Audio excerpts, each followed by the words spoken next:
Today on Misunderstood with Rachel Yucatel. And there's no way in the world a jury is going to think that her allegations meet what they're going to see with their own eyes. I've said this about Blake Lively. Her PR person, they created this fake lawsuit just to extract these text messages. And then the second they got the text messages, they dropped the fake lawsuit. Don't you think that also all this stuff keeps backfiring her and makes her look worse and worse and worse?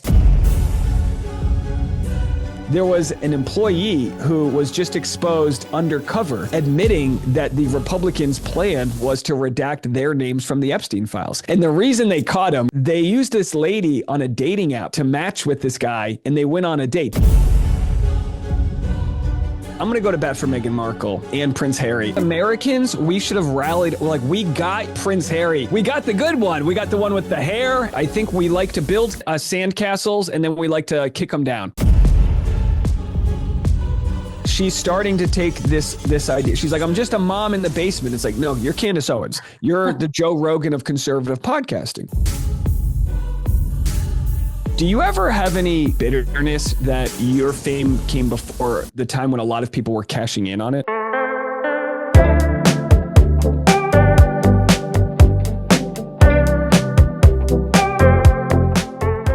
Once in a while on Misunderstood, I like to hit pause on the interviews and bring in someone who can help us zoom out, someone who can break down the whirlwind of stories dominating pop culture, the headlines we're all talking about, and the ones we probably should be paying more attention to. And right now, nobody does that better than today's guest, Dave Neal. Dave is the host of the Rush Hour podcast, a twice daily, fast-moving pop culture and entertainment news show with a massive following. If there's something happening in Hollywood, the reality TV universe, the influencer world, or the courtroom, Dave knows all about it. He has the receipts, and he's already covered it before most of us have had our morning coffee. And today, he's here to unpack all of it with us. He gets into a story he's been covering obsessively, the Justin Baldoni and Blake Lively situation, which, yes, is still developing and, yes, is still heading to trial early next year. Just when you think it's getting repetitive or you've heard it all, there's new information, new filings, new twists. Dave breaks down what's real, what's hype, and what's coming next. We dive also into the latest with the Epstein files, what's been released, what's been buried, and what still doesn't add up. We talk about Candace Owens, Meghan Markle, the Kardashians, and why on earth Britney Spears is subtly hanging out with them again. Is it random? Is it strategic? Is it chaos? Dave has his opinions. The episode is a full pop culture sweep, sharp, funny, and actually informative. And if you don't already know Dave Neal, you'll be very glad you get the next hour with him. He gives us the perfect roundup of everything happening right now in entertainment and beyond. So let's get into it with Dave Neal. Dave from the Rush Hour podcast. It's so exciting to have you here on Misunderstood. How are you? Good. Thanks so much for having me. This is you got a great set there. I've heard such good things, so it's good. It's good to chat. Yeah, well, I love having shows like this every once in a while where we have an expert come on and talk all things like recapping pop culture, news in the world, things that we should know. And you seem to have a lot of the inside scoop. So I wanted to hear from you. So I'm loving your show. I found you because I guess when I had Lauren on, right? We started talking after that, and it was so fun to get to see who you were and what you did. And I just love it. But how did you even get into this world? So I started by covering Bachelor almost like a decade ago. And I used to call it like a guy's review because there weren't many men covering the show.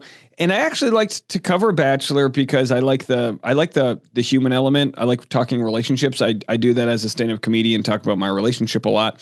And that kind of spread to other conversations outside of The Bachelor, where we used The Bachelor as kind of like the common denominator, but we started talking about who was breaking up with who cheated on who. And I kind of like was, expanded from that world to just covering, pop culture in general, politics and kind of everything, because in today's world, politics, pop culture, it's all really meshed together. Every conversation is like this water cooler moment that the country gets a hold of, like that big, whatever that big conversation is, and it kind of flows. So we're kind of like nomadic in the sense that we just kind of follow the big story of the year and then all of the little stories that accompany it.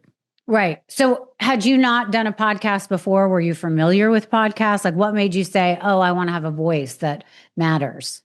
Well, I mean, when I got involved early on, podcasting was so new that I actually had a podcast just that talked about relationships. And it was like your standard conversational, like, different guest every week and which was, went fine. But I think what I learned was for me personally, what my audience is into is like they'll see something play out on TV. Let's see what Dave's opinion is, which isn't I generally am not like a wild I don't come out of things out of left field. I usually have the kind of saying that everyone's trying the best with the info they have. But what you see on different shows or networks like Bravo is you see the reward mechanism for people to act poorly. Mm-hmm. And that's reality TV. You want your show to get a second season. What are you willing to say or do at the reunion episode to just like light it on fire? And, we cover it knowing that it's kind of like always an extension of reality, but not necessarily reality. Right. So you said you were a comedian before. First of all, do you still do that? Yep. Yeah. Yeah. I tour and I kind of get up where I can and, they're sort of like, it's like a Venn diagram. They're different worlds, like, but they do intersect. I'll have, audience come support me in different places, but sometimes we're covering a story that's very serious. In this last year, we covered a paternity lawsuit where I was sued over my coverage of it. And then there's other stories that are a lot more, irreverent, just like a Tom Sandoval. That story was harmless in the sense that everyone was roasting this guy, but it was, still kind of fun in a lot of ways for people because they were all part of, putting someone in their place. So depending on the nature of the story, kind of depends on the mood I bring to it. But with stand-up, it's way more kind of self-deprecative, let's all have a good time, date night type of thing. Okay, amazing. So I imagine you were a huge fan of The Bachelor. Were there any other reality shows that you used to love or that you love now? That one was interesting because there's old school shows like Survivor where you're pulling apart the human elements, the deceiving natures of the show, anything to win. Bachelor's kind of like that in a way where you're kind of saying what you need to say to stick around, knowing that it's such a false idea that you're going to actually find the love of your life in 2 weeks. So Bachelor was kind of like the original big reality show. So that's why I stuck with it. I'll cover a Love is Blind or a Temptation Island. I'll cover these different shows when word of mouth gets out, like this is a season you have to watch. And I think that's what makes reality TV so good is that there's so much of it that you kind of can dive in. Like people will be like, oh, you got to watch Summer House, Charleston this year and whatever. And it's funny to think that there's so much good reality out there that it's kind of like, you kind of have to like pick your niche because you can't cover it all. It's so true. I mean, listen, I've gotten obsessed with Love is Blind. I always thought that they should have one though listen, I'm 50 and I'm getting married at the end of the year. But thank you. Before that, I was like, why can't they have people that are like trying to find their second act of their life? Maybe someone who has a past, who's been in the news before. So like people that I interviewed on my show, we wanted to do a Love is Blind, like me, Kathy Griffin, Renee Graziano. I don't know if you know who I'm talking about, but like all people who have been in the news. And like, if we go on a date, we had a hard time going on a date because people were like, don't I know your name from the news? Like, so we thought, how great would that be to meet someone with a wall between us and they fall in love with our personality. And then they get to see who we are and the fact that they knew us in the press from something. So anyways, then I met a guy and now I'm engaged, so I don't care about it so much. But I do love those shows. And I've been on a few reality shows. I was on Celebrity Rehab. Wow. I was on Millionaire Matchmaker.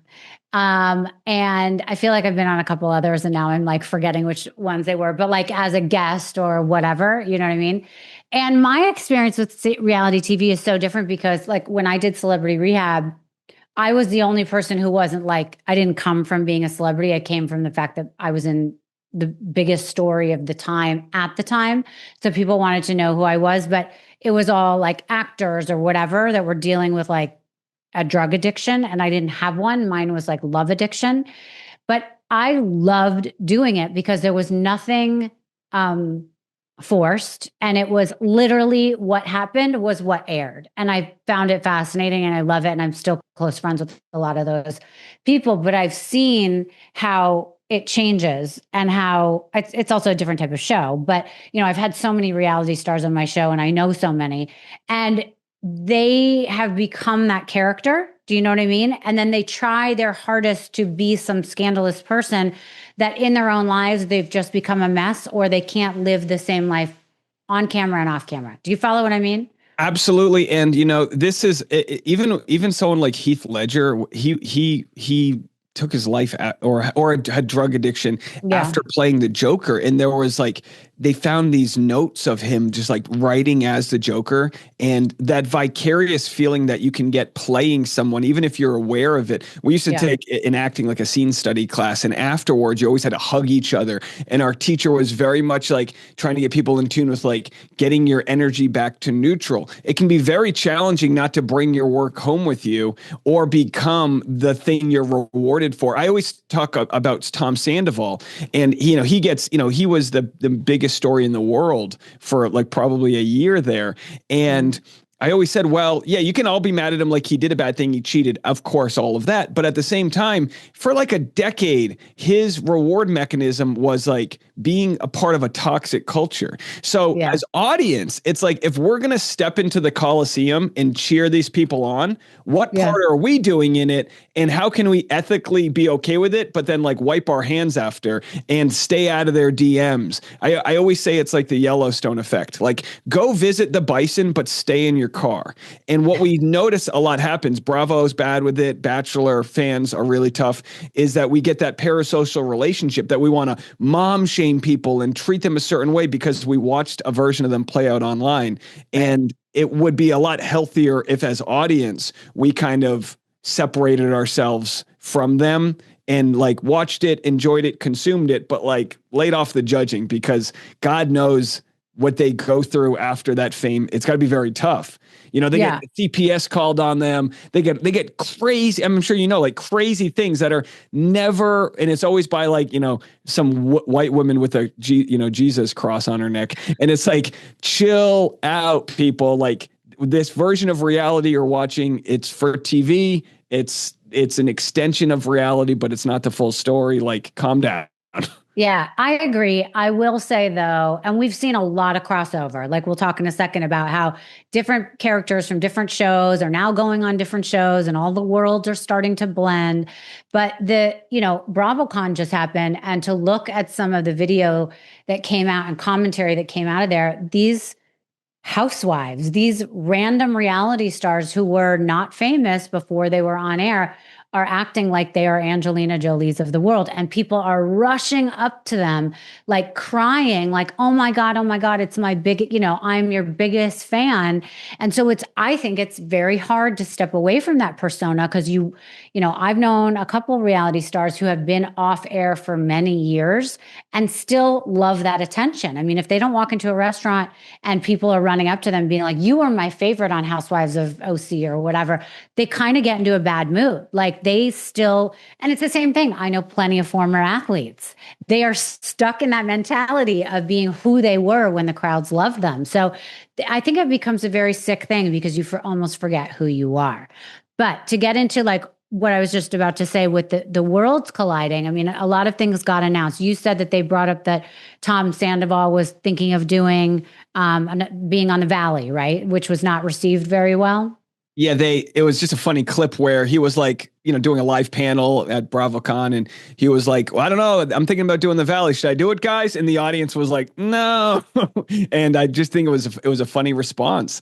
It's like, well, maybe he would be great on the show. I don't know. It's like, I don't know. I don't necessarily know if audiences know what they actually would want, because right now you've got the new season of Vanderpump Rules, which hasn't come out yet. And everyone's like, oh my gosh, this is going to suck. And it's like, well, if they use the same formula they used to make the first version, they're going to have a new cast, and maybe they're onto something with like centering a reality show around, up and coming Hollywood folks at a restaurant or whatever. So like you said about people not being able to overcome that celebrity, there's definitely something that attracts a certain personality type to reality. And like sports, like stars, there's just a short shelf life.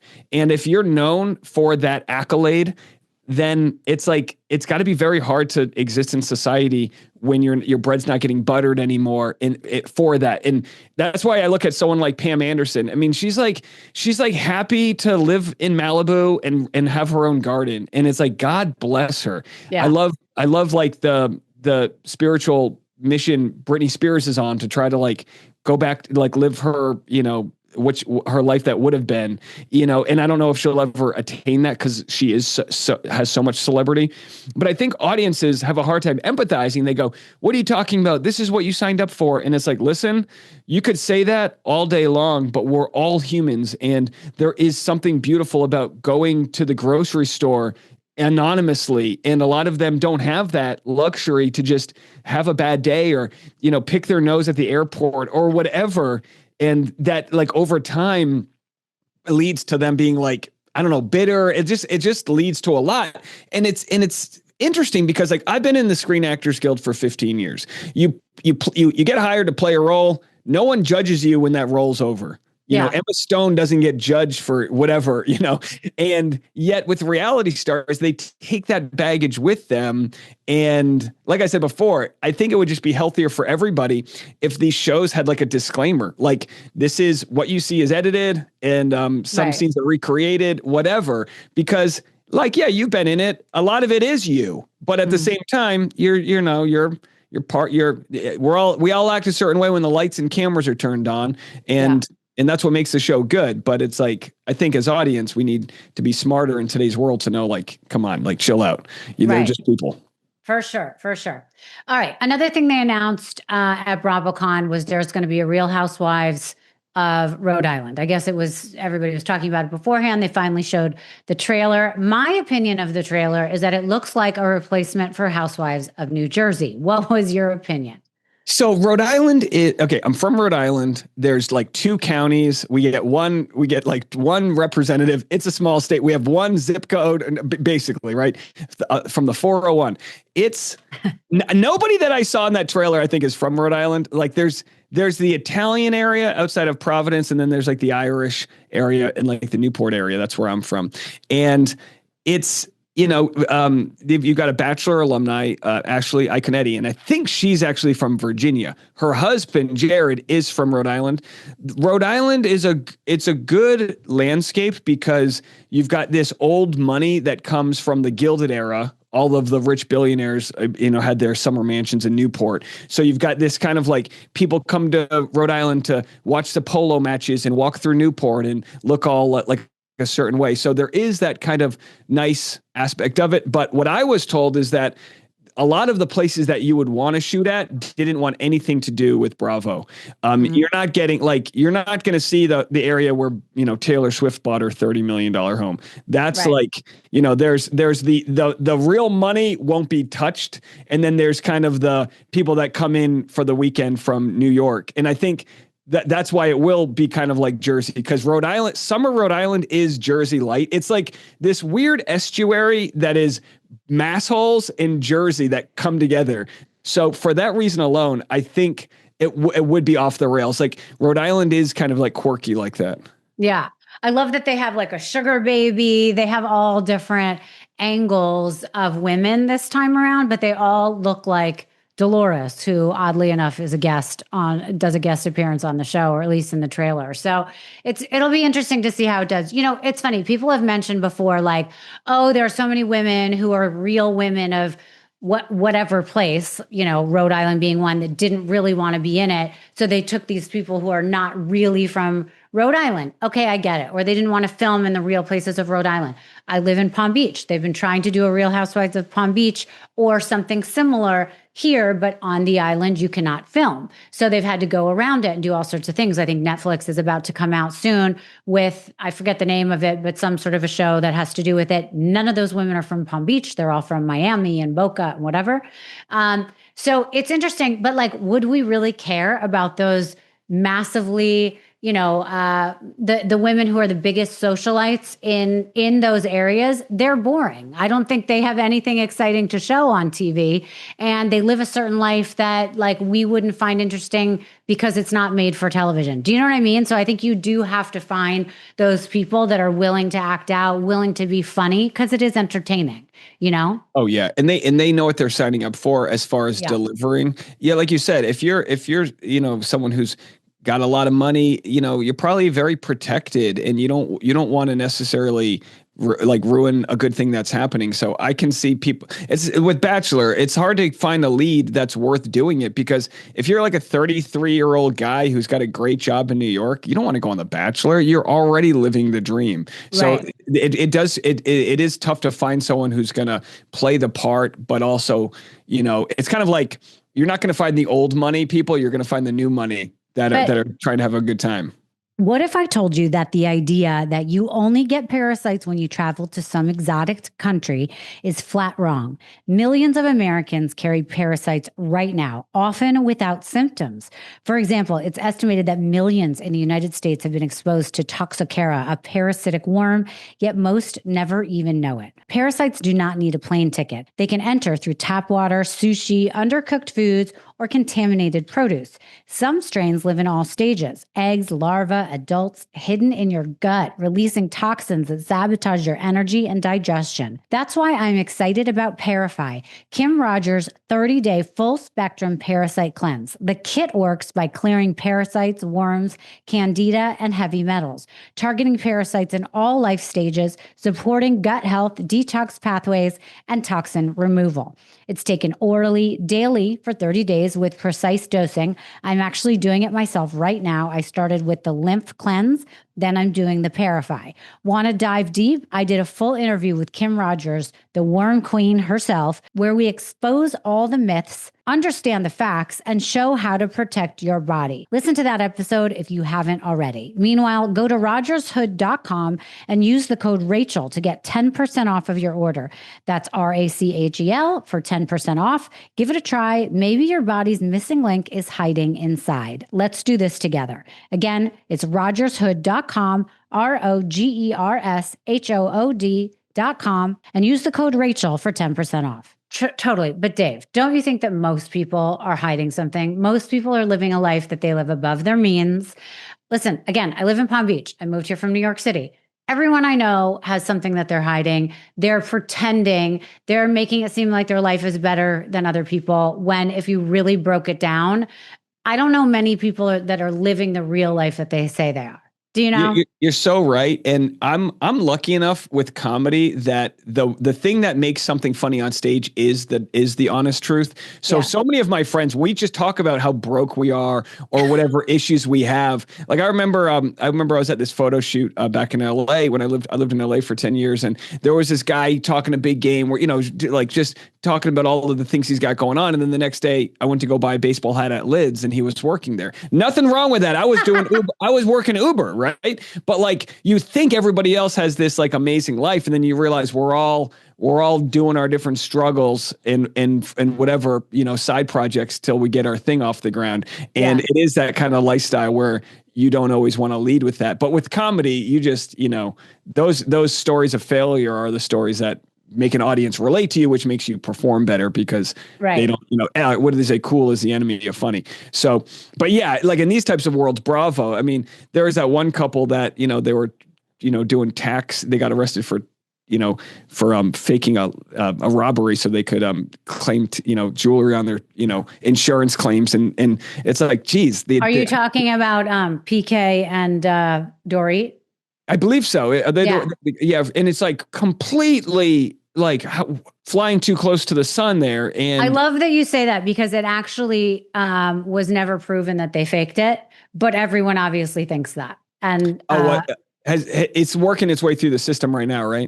I think so, unless unless you're talking about a completely different one. But I think for a year there, nobody liked to admit that was fake, and then now the most people believe that was completely staged because they got a divorce and all sorts of things. So it's funny to see how that kind of stuff plays out. But again, I think a lot of the reason people want to live on their high horse and be like, I would never be on those shows because I live such a great life.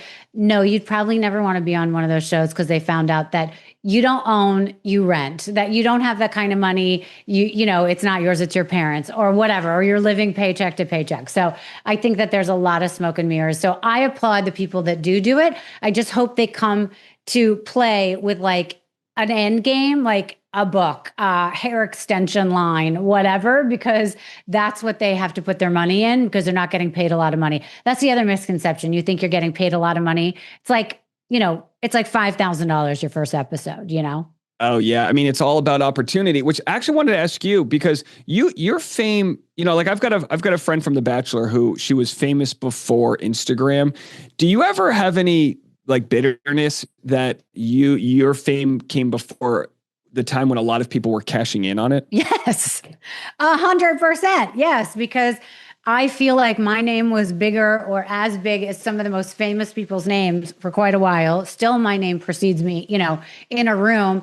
And of course, I didn't get to cash in on it. It became a stigma. It became something that people, were like, oh, I don't want to be seen with that. Now you get a girl like on the Mormon Wives who was known as being a swinger, and now she's the girl on The Bachelor or The Bachelorette. So people are just leaning into that, and like the more scandal, the better. Now that might be because ABC is having a really hard time and they decided that this is the way they needed to go and lean into it. But, I came way before my time in terms of being able to cash in on anything, because I can tell you unequivocally, I've never been able to cash in on anything. The only thing I ever got paid for was doing Celebrity Rehab.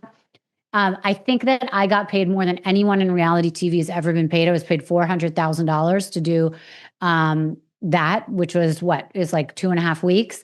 And because of it, I got sued, even though I had 80 pages of documents saying they couldn't bring up anything from a golf ball to a scandal I was in. And we followed those rules and I still got sued for it. So at the end of the day, it wasn't worth it. But for me, I actually needed it. I felt like I had become a recluse. I didn't have anyone to talk to. And I felt like I really had someone in Dr. Drew that could help me, to the point where here we are, however many years ago that was, 15 years ago now, let's say 16 years ago, he's invited to my wedding, him and his wife. So it like worked in terms of I found a lifelong friend from that. You know what's great too, and you might have had PR people. They're so old school the way a lot of traditional PR works that in a lot of ways they'll give you bad advice. But I would tell you the same thing. Like, go do as much TV and get as much exposure, because in the end, especially at that time, the monetization tools weren't there, but at least you can have your name be associated with things that, you have more control over. Right. And in today's world, it's like, you can make money on Patreon, podcasting, OnlyFans, live events. There's so many, there's in comedy, there's never been more millionaires. There are thousands of comedians that are millionaires. Wow. And many of whom's names you wouldn't even know, because they're able to go directly to their fans, which is what it's really about control. That's what everyone wants. You go on, you get all these people on reality shows. Why do they all do podcasts? Because they want to have control over what was edited, and they want to say their piece, and it doesn't always lead to success. But Bethany Frankel, she was the one who could show there's a lot of money that can be made by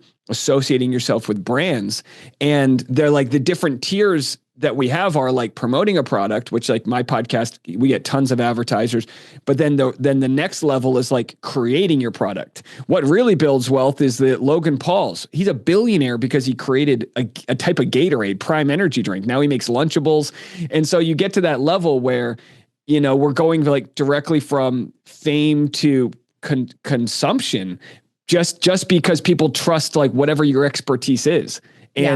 And I always think about that. Like, if I was really successful, like really, where like I could have a team of people say like, what do you want to make? I don't know what that is, but it's fun to think about because that's in the world we're moving to with technology, AI, and a lot of jobs getting replaced, which is absolutely happening faster than people knew. Yeah. Creation is the only thing we're going to have, whether it be creating entertainment or creating product. And all we can do now is build that newsletter, build that audience, that Instagram to the point where we'll have something to sell. Right. Yeah, it's fascinating to think about. All right. So another thing that we've been following, or I've been following on, let's say TikTok, is all the shows that are out. There was a lot of hype going into Kim Kardashian being in All's Fair with this amazing cast, and then it completely flopped. So what's your inside scoop about all that? Well, my initial thought when it got a 0 rotten scores is I looked it up because whenever like my wife and I sit down to watch TV, it's like I'll tell her if I want to watch a show, I'll tell her the score that's higher, whether it's the tomato meter or the audience score. But I generally believe audience score over tomato meter. So At the time, she had a 0%, but there were only 8 reviews. So I'm still holding my breath at that time. But she's working with people that are hit makers. Ryan Murphy. I mean, he's got like he's like the gay man's Rhonda Shimes. He's got like every Nashville 9/11. He got a ton of shows. Yeah. And I've worked with him in the past. Don't know him personally, but he's very stylized. So I guess the deal is this: whether you're Kim Kardashian or anybody else, a good script with like even mediocre acting can do well. So because he's a highly stylized person, I'm sure he took a risk and it just didn't pay off, which happens.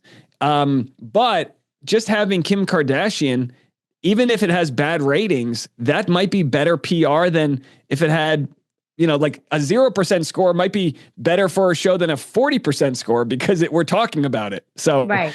But you said it was terrible, right? Yeah, I couldn't get through more than just a little bit of it, to be honest with you. But I also was shocked that she was acting alongside of some of the greatest actors. I mean, I thought that was like insane. I would have thought that if it were me, I would have been petrified. I wouldn't have been able to perform well. It's not like we hear about her getting, acting coaches and spending all this time acting. We also saw her on Saturday Night Live. She was able to hold it together and do it really well. I mean, it is kind of fascinating, right? So, but this time it almost seemed like she was reading cue cards. It was very uncomfortable to watch. But then again, you see like a Bethany Frankel, who I think has done a couple like Hallmark movies. Do you know what I mean? Like she does those holiday movies once in a while. I think she played someone's mom. Like I feel like they're able to level up and kind of get through it. Maybe somebody tells them exactly how to read the line. But this one I really think backfired. And I feel like it's a little embarrassing for her. Yeah, I mean, she's such a huge name that I don't think it's like going to affect her, finances with whatever other products she's making. I think Skims was just valued at several $billion. So she just like shits money. But it just goes to show, though, you can have all the money in the world. But I think they say once you're over a certain amount, which isn't that high, 400,000 or 500,000, once you're over that amount, you don't really get too much more happiness. And I'm sure a lot of her adult life has been, I'm known for something, a lot of people will attribute her success to her sex tape, which I don't even think is right because there's plenty of people that had fame and didn't turn into it what she did. Like that whole family's like great business, right? But in the end, we've all got our inner child and maybe she just wants to perform. And in society, calcifies this like exoskeleton around us to protect us. And what you see, and I think this is a good thing for all of us, is you see someone who's worth billions of dollars and all she wants is to play on a movie set and probably not even, make much money doing so. And I think that's just a reminder for everyone to try to do things in life that you wanted to do as a kid because nothing else matters. Even Kim Kardashian is willing to make herself look stupid on camera. So go take that improv class, do some ballroom dancing, go enter 2026 and don't be afraid to look stupid because none of this matters. I love that answer. I actually think that's very good advice. Okay. Speaking of movie sets, I need your inside scoop on what's going on with Justin Baldoni and Blake Lively. Oh my gosh. Well, so she's got to prove that there was a smear campaign against her and most of the internet doesn't believe her. No one She ever has thought. become so unlikable. Do you think she was unlikable because of this? Before No, this, excuse me. no, I used to do like extra work and background work. And my Okay. wife and I actually both did on Gossip Girl in New York. You do it on all the shows. They kind of like just call you up and you do all the shows. And Yeah. she looked miserable 20 years ago. She truly did. She found her success at an early age that they always say a lot of people, you stop maturing at the age you became famous. And there's people that handle it well. And then there's people that I think still have an insecurity. And I think from watching her, she wants to be known more than just as an actor. But she was hired to be an actor in a relatively low budget movie that was one of the more successful movies of the year as far as profit margins go. And what you see from a lot of the behind the scenes footage is that she didn't really take direction well. She probably had this power struggle where she felt more successful than obviously Baldoni, who was the first time director and star of the movie.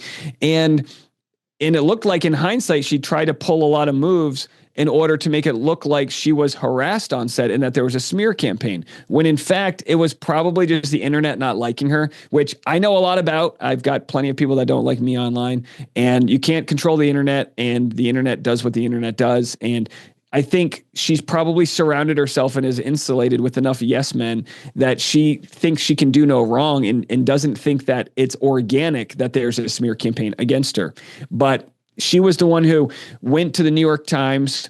They spent months putting together this article before they even asked Baldoni for his last minute statements on it. She created this like sham subpoena with this like defunct company that she had in order to extract text messages that helped prove her case. But it was all like unethical. So the more people look into it, I think the more they're on Baldoni's side. And I think it was just a bad workplace where the whole cast unfollowed Baldoni. And immediately my thought was, well, what did he do wrong? You don't just unfollow people. Yeah. And then the more that's uncovered, it's that she was trying to promise them things. She got Brandon Sklenar represented at her agency. Her and Ryan Reynolds had all of this power that in the end, they got their own edited version of the movie made. And she had Taylor Swift on her side at the time in order to get a song in the movie. And in the end, it was just like a real... this is one of the biggest PR clusterfucks ever, because none of this is helping her case. And yet there's so much ego involved that they're still barreling ahead to trial. And there's no way in the world a jury is going to think that her allegations meet, what they're seeing, what they're going to see with their own eyes, which is that, maybe they didn't get along on set, but like, she was accusing him of wild things, and then the footage didn't live up to the accusations. So right. Having seen all of that, I think it's such a bad look for her, but she keeps doubling and tripling down. And every lawyer I talked to a year ago, or like when this thing took off, was like, there's no way it's going to go to trial. But they didn't factor in the egos, the unlimited money that isn't taking no for an answer here. Yeah. I mean, first of all, were you part of this whole thing where a lot of the creators were given a subpoena? No, and I was so insulted. I was like, I've got big numbers here. We're getting millions of views, and I wasn't included, and I don't know why. And I think there were more females. There were more women that were subpoenaed, but Popcorn Planet was. No, I slept under the radar, and I think part of it was. I'm so sorry. Well, I mean, and again, I was dealing with this other lawsuit, which I was on the right side of. Right. So you never want it. But I also was like, I didn't care if I don't think I would have cared too much if it came, because, you get to a point where you realize if you do everything on the books, there's nothing to hide. Blake Lively was alleging that all of these creators were working with Justin Baldoni's attorney to smear Blake Lively. And my thought was like, do you know how we make, like those of us that are getting good, we make good money. They can't afford to pay us. Like Popcorn Planet, they're making Candace Owens. Are you kidding me? She's making it. She's clearing $1 million a month. How much money? I know Baldoni's got a billionaire backer, but they don't have that kind of money that's going to tell Candace what to say or think. So right. It was very naive of Blake Lively to think that that's how it works. There Right. is astroturfing. I'm super against it, but this wasn't a case. The internet just did internet things. Right.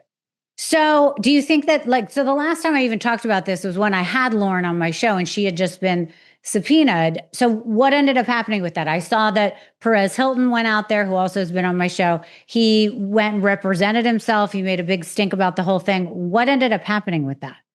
I think most of it was dropped. I think there are a few people that are still being subpoenaed or are somehow a part of it, like 2 or 3 names. I think Candace Owens, there's Sage Steele, I believe. There's some really random people involved. And, you know, there's no, they're not going to, like I said, there's 0% chance that it's going to lead to anything. It was a lot of like Blake side kicking tires. But that's what I mean. Don't you think that also all this stuff keeps backfiring her and makes her look worse and worse and worse? First of all, it starts with the video of her in her own mouth. Like, remember that one clip where she was talking to the reporter and the reporter's like, "Congratulations on your baby bump." And then she goes, "Congratulations on your baby bump," or "on your bump," or whatever. And then refuses to look at the girl again. Just so rude. So like from her mouth, you can tell that she's terrible. And I think a lot of people before that liked her because she's married to Ryan Reynolds, who's so likable. And she's pretty and whatever. And she's done some movies and she's Taylor Swift's best friend. So women just liked her because of her daughters who all are obsessed with Taylor. And if it's Taylor's best friend, well, she's got to be amazing, you know? So I think there was a lot of things that rolled up into, it seems like a big fall from grace because then she became so unlikable for that. Then this whole stupid thing of subpoenaing these people, it's like clearly no one is telling any of these people to pretend that we don't like you. Like, that's just dumb. It's terrible PR. And I think it comes down to her attorneys are making a ton of money and she has a lot of money to burn. So I think it's a case where they just did a lot of different legal filings and it's wild. I mean, she's made the situation so much harder for her because there's nobody in Hollywood that's worth that kind of drama. For the film projects, maybe there's some ultra A-listers that bring some baggage and they're worth it because they do box office numbers. But Blake was like a serviceable low A-lister. You knew her name. She's going to do some movie where a shark attacks her on some rock and you're going to watch it on streaming services. But she was great in the movie. Her and Baldoni had great chemistry. There's a lot of people that looking into the human aspect of it say, man, Ryan Reynolds might have been super jealous, and they look at his previous relationships where he's been outed by previous celebrities of being like, boy, this guy's got some jealousy, some darkness to him. And it could be that he sees this young Hulk, Baldoni's gorgeous, throbbing pectorals, and Blake Lively's adding kissing scenes and some things that were added there. And maybe, who knows? Who knows? Yeah, that's a really good point. That's a really good point. But it seems like new videos keep coming out. This stupid video of her having all the people come over and look at her sexy boots. And then the fact that we now found out that she like improv'd and a kiss that wasn't in the scene.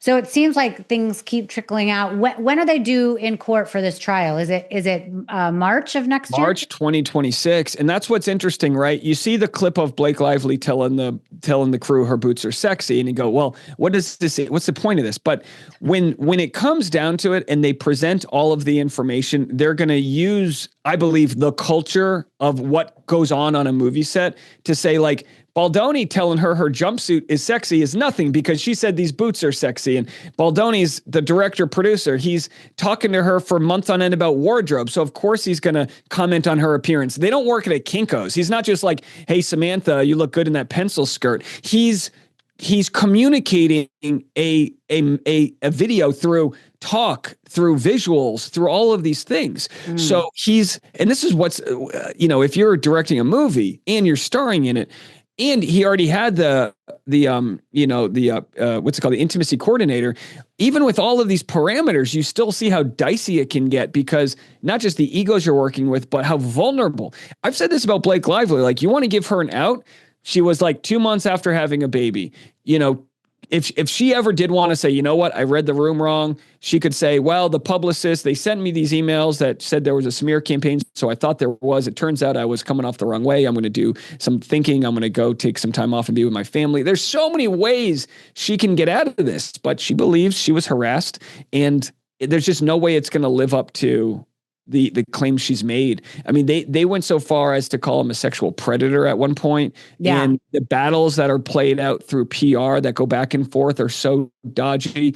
Her PR person, as it turns out, is just a monster. I mean, seemingly a monster of a person. I mean, willing to like do real unethical stuff to get a workplace communications exposed. That's what they did, that sham subpoena. They created this fake lawsuit just to extract these text messages. And then the second they got the text messages, they dropped the fake lawsuit.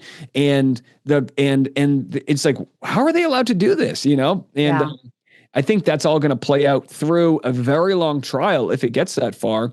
And because everyone says, well, will they settle? But it's like, who's going to settle? Baldoni's not going to settle because his whole livelihood has been on hold until this. Like, he's not going to work ever again unless he's producing a project, period. Like, just no one's going to want to deal with it. And he has to deal with that. And that's why he's fighting it to the like metaphorical grave. Yeah. As he should. I mean, I don't think if there was a settlement to be had there, if he just let it lie without going to trial, I think it would be terrible for him. And for her, I do think you're right. I actually think if she took a moment, apologized, took a sheet out of whether it's the New York Times or somewhere else and just said, listen, I've thought about this. I made a mistake. Let's move on, essentially.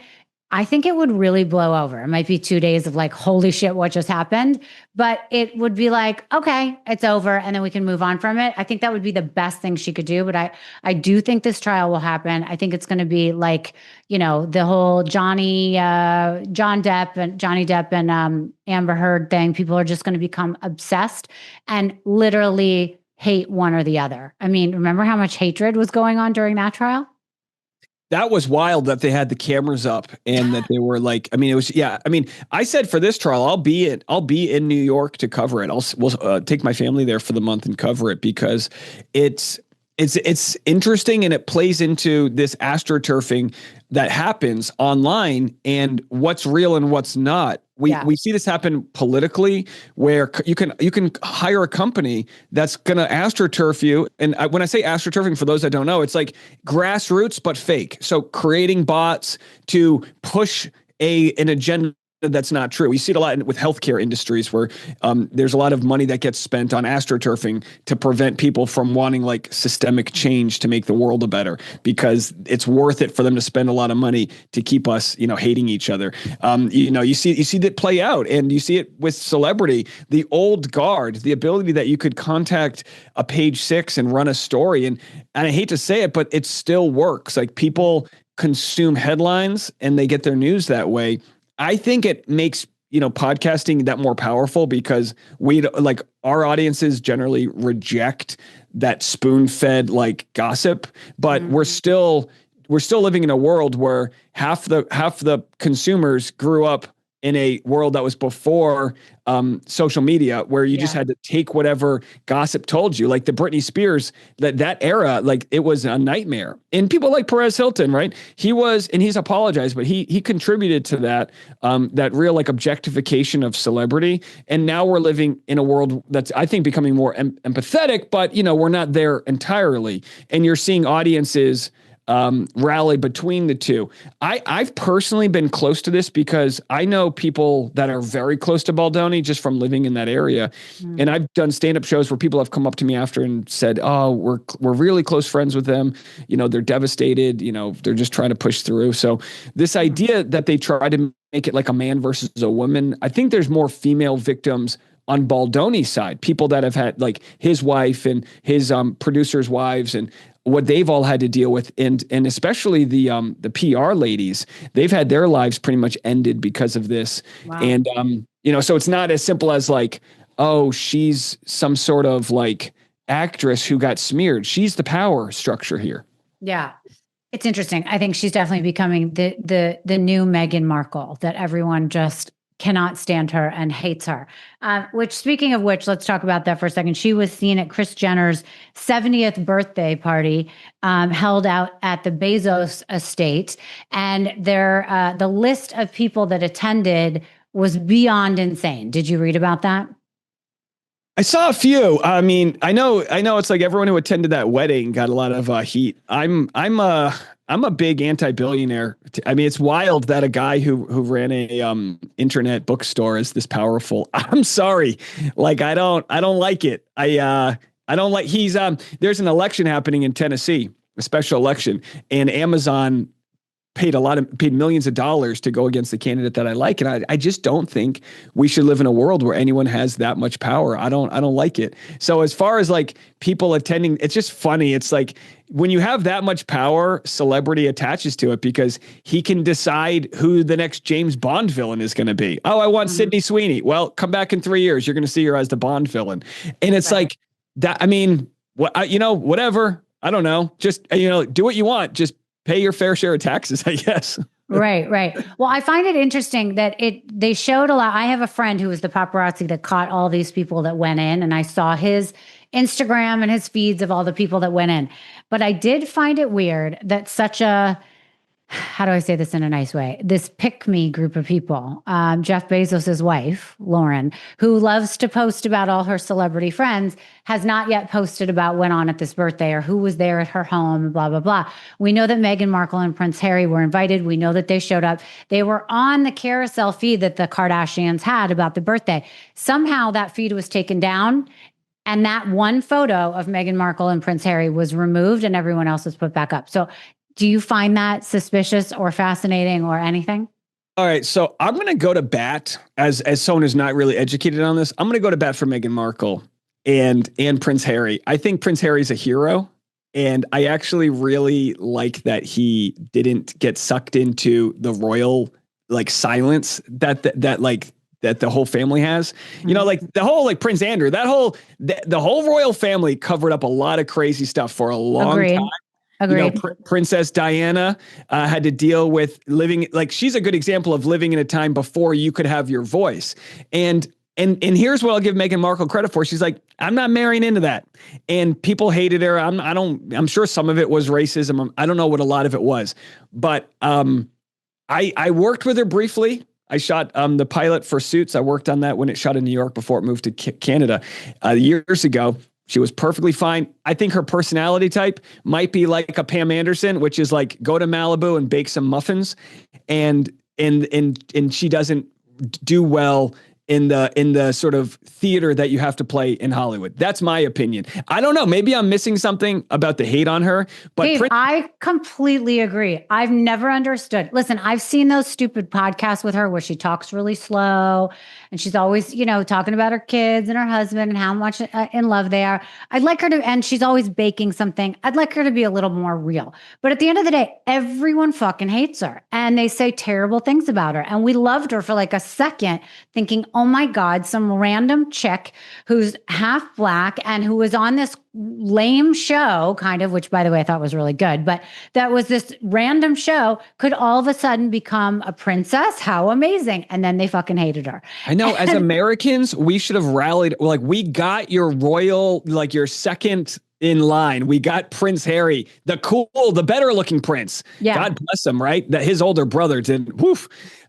But we got the good one. We got the one with the hair and and yeah, I mean, I don't know. I think it comes down to this. I think we like to build sand castles and then we like to kick them down. And no one had a problem with her when she was on Suits, but you're a pretty woman who starts to have an opinion on things. I'll tell you this.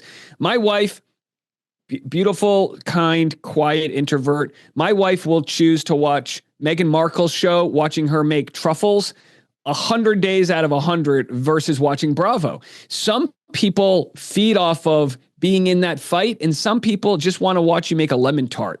There's just different people out there. And I don't know. It's like if Netflix wants to give Meghan Markle a hell of a lot of money, I don't know what Meghan's done that's hurt anybody. Right. I'll look at Jeff Bezos And I'll tell you about the thousands of business that have gone out and how bad it is for the environment, that it's nothing but, Amazon planes over my head, so also we can get, same day delivery on, butt cream. But again, I don't know. It's like, it's like, yeah. So she struck it rich and now she wants to protect her family. Yeah. And none of us know. I mean, maybe you might know a little bit about this, but like, I don't know what it's like to have a camera guy in the bushes with a young kid, but like that mama bear attitude, she just wants to, protect, nothing she says will ever change anyone's opinion. Prince Harry. By the way, people forget her husband's mother died that way. So Of course she should be, regardless of what happens with her and being a mama bear of her own kids, she is that close to it because her husband's mother died, So like you would think that people would have empathy and they just don't. I'm telling you this, like I get goosebumps thinking about Prince Harry because he's my age, and my mom was like obsessed with Princess Diana. It was like I never understood that royal connection that people had, but like Princess Diana was like a kind person. Mm-hmm. She like her legacy, from what people said, has been really amazing. Like what you hear a lot of great things that she was trying to do, and I think of Prince Harry. I think I have an 18-month-old boy, and I think of that inner child. It always comes back to this with me. It's like learning to try to get back to like being that inner child. And all Prince Harry wanted to do was like be one of the guys. Did he make mistakes? Did he dress up as the wrong character on Halloween? Did he get in the tabloids for he was like kind of trying to push out of that bubble for so long. And then he was kind of given this chance to live a life outside of that. And I don't know. I don't think he regrets it, but like to push away all of the royal, like that royal carrot stick that dangles all of life's everything you want, to push that away. And again, obviously they have a nice like lifestyle and all of that, but I don't think any of that matters when you're worried about, are your kids protected? But he probably realizes risking my safety and putting my kids in a normal environment or semi-normal. Because Hollywood's not normal, but it's got to be a little bit more normal than the royal family. That's a whole nother, like, why do we idolize that? When the crown jewels were stolen from the Louvre, these are the French crown jewels. I researched them as a comedian. I was like, what's my angle? Because I'm kind of okay. I'm kind of okay with them stealing these things. And it's like, some of these jewels were like, Napoleon gave them to his second wife. Why am I supposed to care? Well, they're heirlooms. Okay, sure, whatever. But like, what about the guy who broke in and stole them? What about his family? I'm kind of like that. I don't know. Maybe I'm sort of I'm a little bit of for the common man here. But I see Prince Harry as like, gosh, man, this guy, like, he is living proof that this whole like royal world you can be given is just a set of handcuffs, and God bless them, hopefully, for like branching out from that. Yeah, you're right.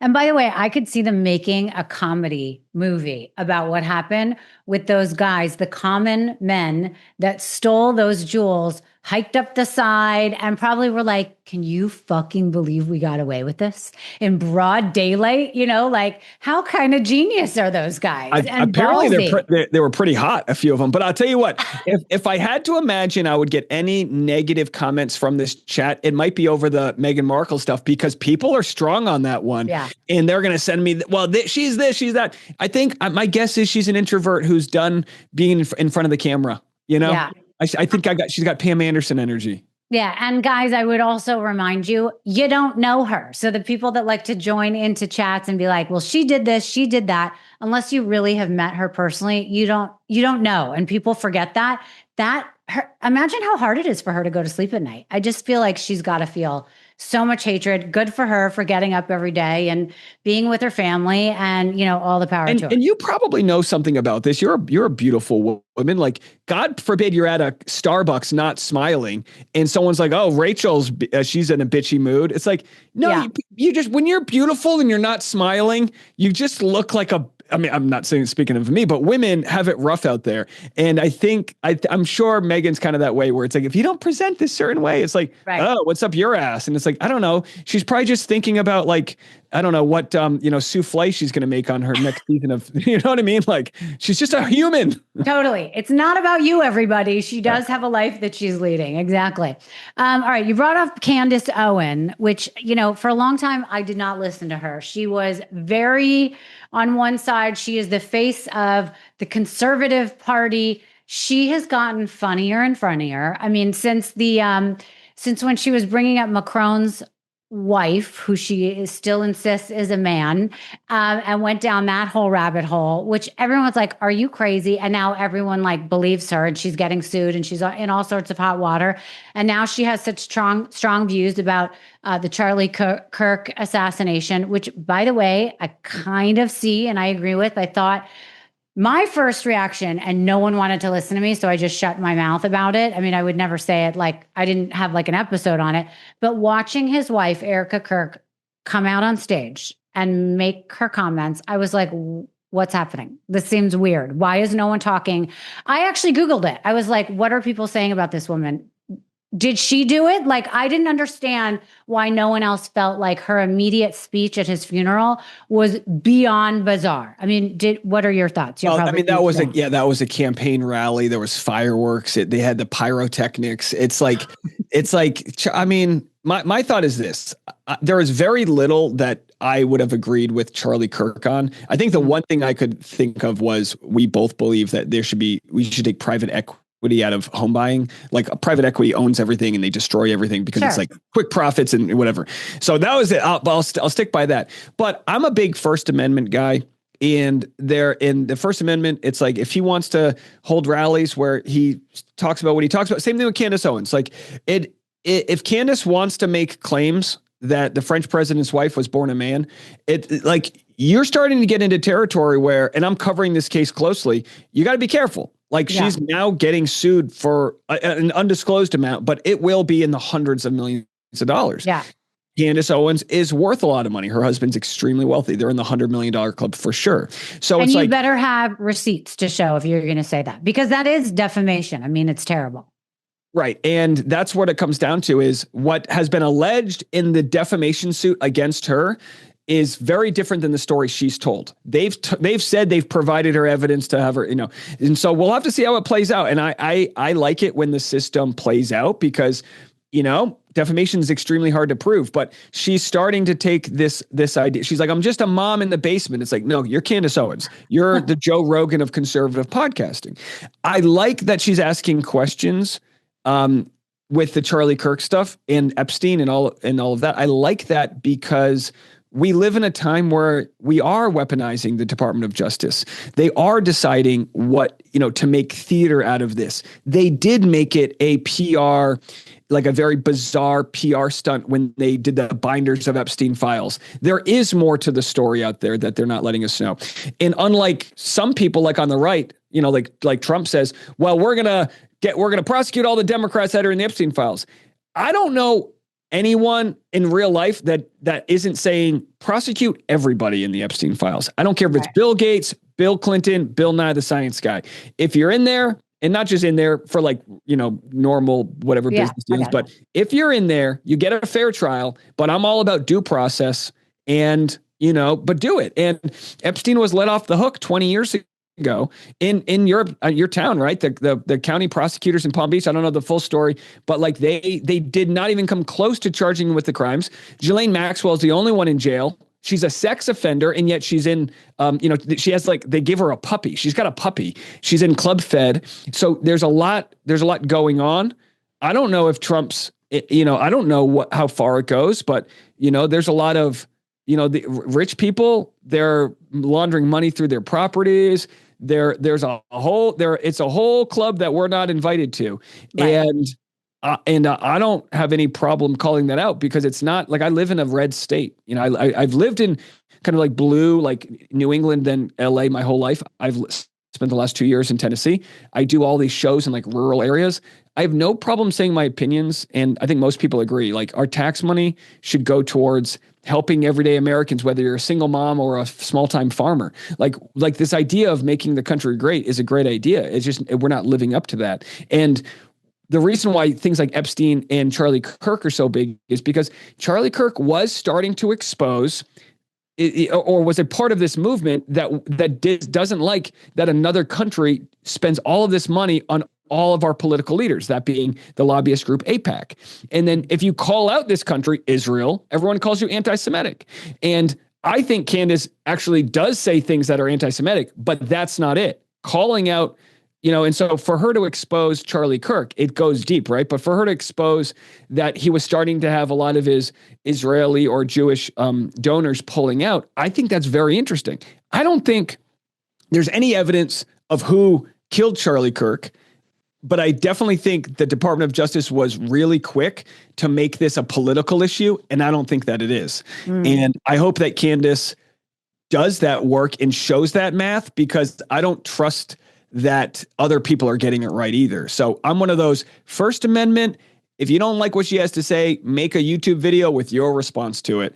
And I've been like, trust me, it's a tight needle to thread. But as a progressive guy, I've been covering it. And for the most part, I think people like my opinions on it, which is like, look, like the Constitution's on fire. Forget all of the sort of woke fights that everyone wants us to be a part of. Let's go back to the basics. Let's go back to like people get a fair shot in court. Let's go back to not, getting money out of all of the political arenas that cause people to not be doing the right thing for Americans. Hopefully Candace is starting to see that. I know Marjorie Taylor Greene, she's like, got the same problem as everyone else. She's saying my healthcare costs are going through the roof. What are we doing here?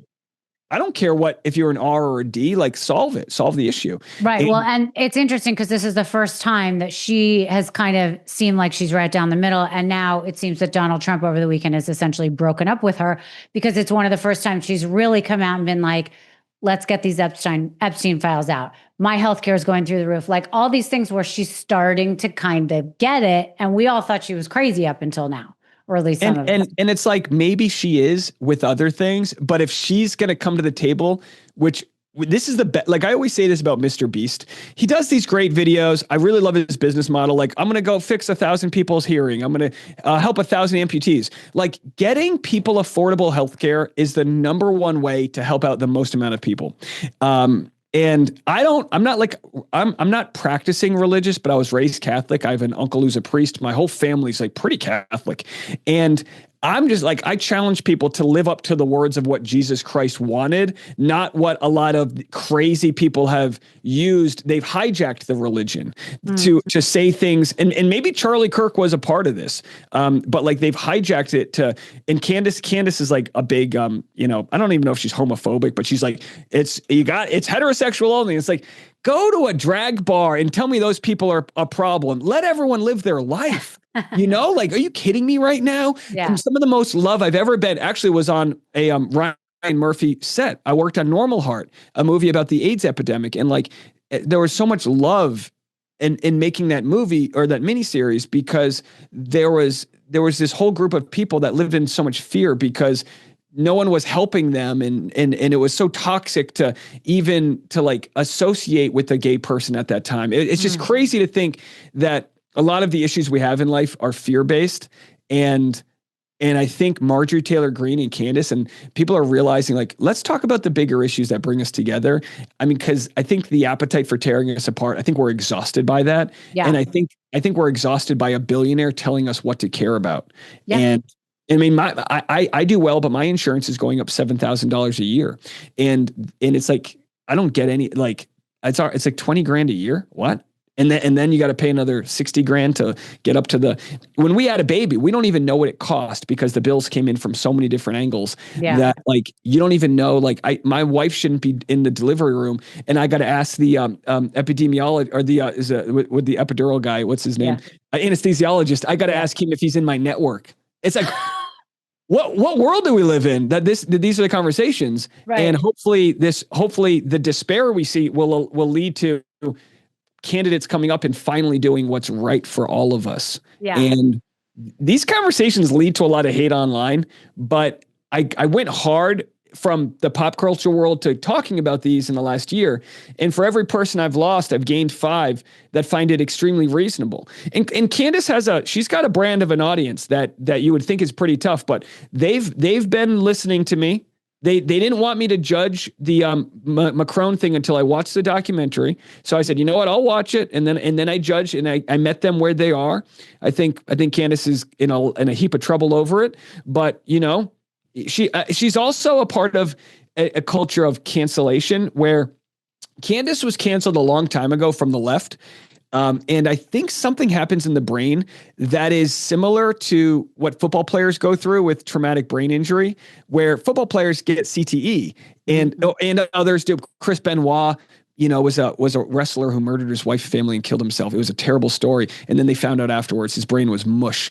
And people that get canceled, it rewires you to like be on guard and think a certain way. So Candace still has a lot to offer this world. She's the loudest voice on that side of the aisle. Mm-hmm. And I'm glad that she's not, an echo chamber for the president. I'm glad that even if she's on the wrong side of a story, that she's coming to it, I think, from her own unbought perspective. And I appreciate that, even if it's different than mine. Yeah, right. I completely agree with you. You've been covering the Epstein thing for a while now. What's your prediction on how this is going to turn out? Over the weekend, President Trump made a 180 and said, let's get these files released. What do you think is going to happen? The general working theory that I think makes most sense is Trump's play will be to open up a new investigation that delays the release of it, which I think will cause more speculation. I think what'll happen in the end, whether it's sooner than later, is files will come out. I think Epstein, I don't think there'll be a smoking gun the way they want them to be. I think there's, like they say, there's everything all these rumors have been true so far. There's photos of Trump with, topless women. Are they underage? I don't know. There's going to be a lot of that lifestyle exposed that should look very bad. He has been caught in a lie already, saying I didn't know the guy since years ago. That's not my signature, which clearly was. He was part of Epstein's 50th birthday or whatever. So I don't understand. Like Trump gets away with a lot by just saying it out loud. So the fact he's hiding this, I think a lot of the Democrats had written off the Epstein files and thought, hey, there must be nothing there. But a lot of people say, well, why didn't they release all this during the Biden administration? It was an active investigation. And then all of a sudden, Pam Bondi goes, we're done. And everyone's like, whoa, whoa, whoa, whoa, whoa. You cannot give this audience that kind of answer after running on a platform of releasing it. So yeah, I think Trump probably doesn't even know half the stuff that's in there, but we know for a fact he had 800 feds that he took them off their assignments to scour all the files and find out where he was mentioned. There was literally, and when I talk about like pop culture intersecting with politics, it's like, how does it not? This reality world we live in is insane. There was an employee who was just exposed undercover, admitting that the Republicans' plan was to redact their names from the Epstein files. And the reason they caught him, God bless men in our balls, is that they used this lady on a dating app to match with this guy, and they went on a date. Did you see this video? No. It's on video. It's literally, there's like no denying it. It's on video. He said this is what they're going to do, and he was just talking. I mean, he was just saying what you say, trying to get laid and everything. Right, but like, on a date. There's and I think whatever the foundation was that does this investigative work, they've used measures to infiltrate, and they used a little Trojan horse, lady to take him on a date and be like, what's the deal with that anyway? And I covered it on my show today. I covered it. It happened 2 months ago, and it's coming back into sight now that people are going, why does Trump want this released? And I think part of it is also like, he's not an idiot. He knows when they're behind him and not. And it's like that whole, like, you can't fire me, I quit. So he knows he's lost. Like, he tried to get Lauren Boebert in the Situation Room and get her to change her vote. He knew he couldn't do Marjorie, so now he's smearing her. Like, you see this game played out from a mile and a half away. I always remind people, like, is this lowering your grocery prices? All of this work they did to get rid of all of these woke programs that were feeding kids in other countries. Elon Musk just became a trillionaire, and a lot of people are dying because a lot of programs were stripped away. Like Nashville, Tennessee, like, I can't tell you how many farmers are screwed right now. And it's like, you just want them to know why they're being screwed. And it's because they're taking away this social safety net that, like, farmers are subsidized more than anybody else. And yet we have it in our mind that there's some black lady in New York City that's, I just lost my That's okay. podcasting problems. Happens to the best of us. Yeah. So the idea behind the rant is, people sometimes tune out when you hear about politics, but it really is about, like, we're all in this game together. And whether it's Epstein files or some of these other things that podcasters are talking about, it's about wanting transparency. It's about wanting to hold people accountable. And I can't speak for anybody else, but I want everyone who's guilty of something criminal in there, I want them to never work a day again. And, if we have to go scorched earth to make that happen, better sooner than later, because no one believes in the system anymore. Yeah, I totally agree. And it'll be interesting to see what finally happens with this. It's been going on for long enough. It would be really nice to get some results, to really see what's going on and why people don't want the truth out, even when this administration has come to fruition on the fact that they talked all about transparency, and it's the one thing that they're not really showing. So anyway, Dave Neal, it's been a pleasure to speak to you, to get all your thoughts and opinions on things. Tell people where they can listen to your podcast and see more from you. Yeah, you can go to my Instagram, dneals, or just search The Rush Hour with Dave Neal, YouTube, anywhere you listen to audio. And you can go to rushhourwithdave.com if you want to sign up to my newsletter, see me perform stand-up. I got shows coming up in New York and all over. So yeah, it's been great chatting with you. It was a lot of fun. Amazing. Last question. Do you have something that's on your radar that like you're not covering yet, that you're kind of obsessed with? Well, it was this Jeremy Renner story, but I don't know what direction it's going in. Have you heard this one? Mm-hmm. He was accused of by a director of saying that he was going to call ice on her. I think might be Chinese born. Yes. And I don't know. The more I look at her Instagram, the more I'm suspicious of the story, because it's a little manic, but I'm following it because there is a lawsuit. He is suing her over it. And she said they've come to an agreement, and his side says they haven't. So we're going to see how that one plays out. All right. Awesome. We'll definitely be following it. We'll make sure that everyone knows in our show notes how they can reach you. Thank you. It's been such a pleasure.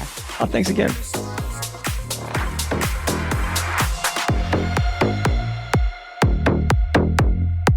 Thank you so much for listening to Misunderstood. I'm your host, Rachel Yucatel. Please be sure to subscribe to the show and give us a 5-star rating and review.